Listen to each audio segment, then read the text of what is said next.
So I want to talk a little bit about Doodah Dave here.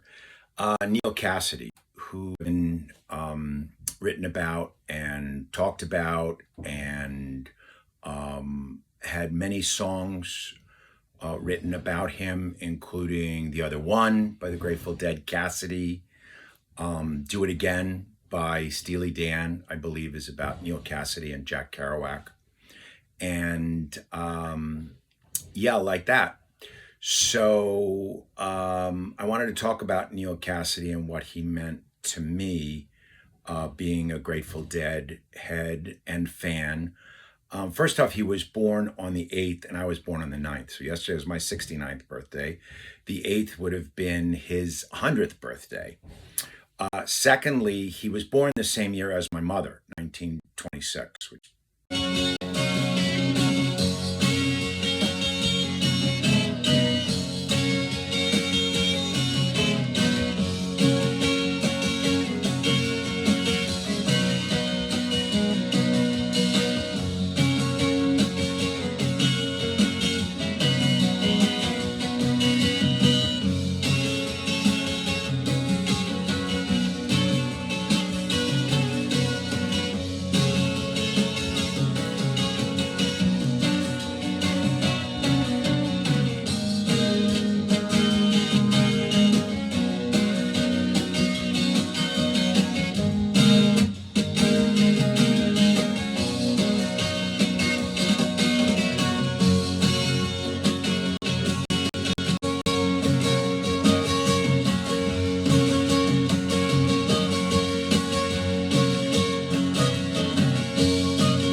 I just mentioned, 68, the year he died was the year that my wife was born. So he died February 4th. She was born September 17th.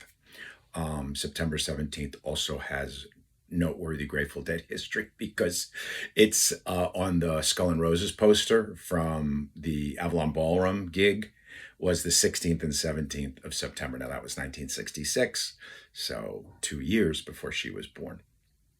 All right, so back to Neal Cassady. Who knows Neal Cassady? I always ask that question. You probably know Neal Cassady. I think his most famous and one of his first appearances on the scene. I think I have one that people might not know.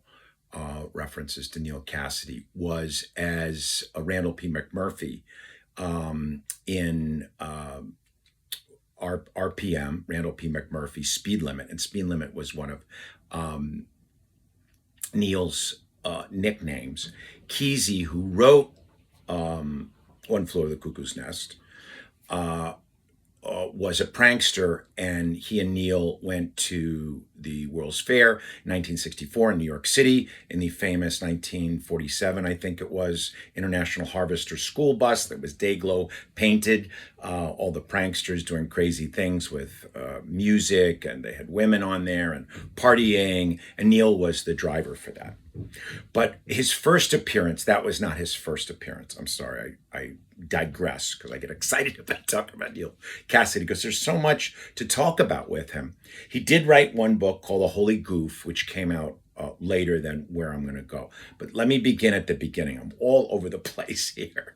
On the Road, which was written in the 40s, late 40s, because Jack Kerouac, who was a writer and came out of New England, Lowell, Massachusetts, partially Canadian and partially American.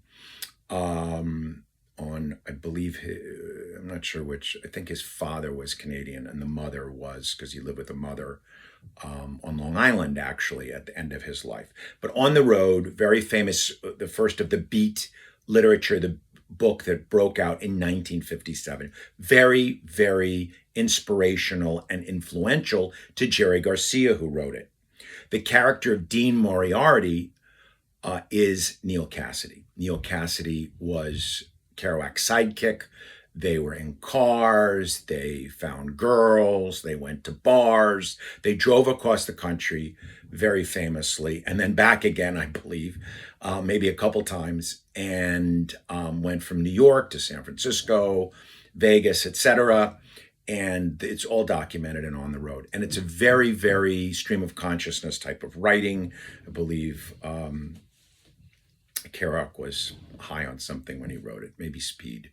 And Cassady did speed. There was a lot of drugs involved, all kinds of drugs. Cassady was also a bridge, and this is another important point because I'm going on a little long here.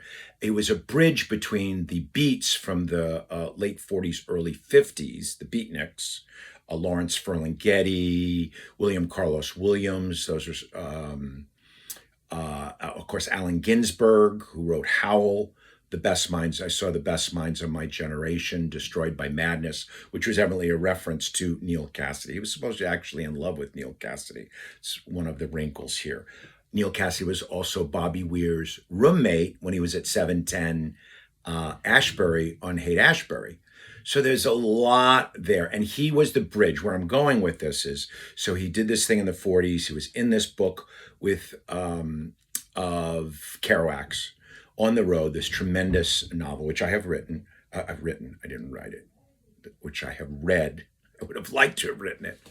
I don't know if I'm capable of writing it. It's quite something. It's a tall. I would give that as a novel probably a 4.5. I was ranking films earlier with my son Dylan earlier today, giving good films.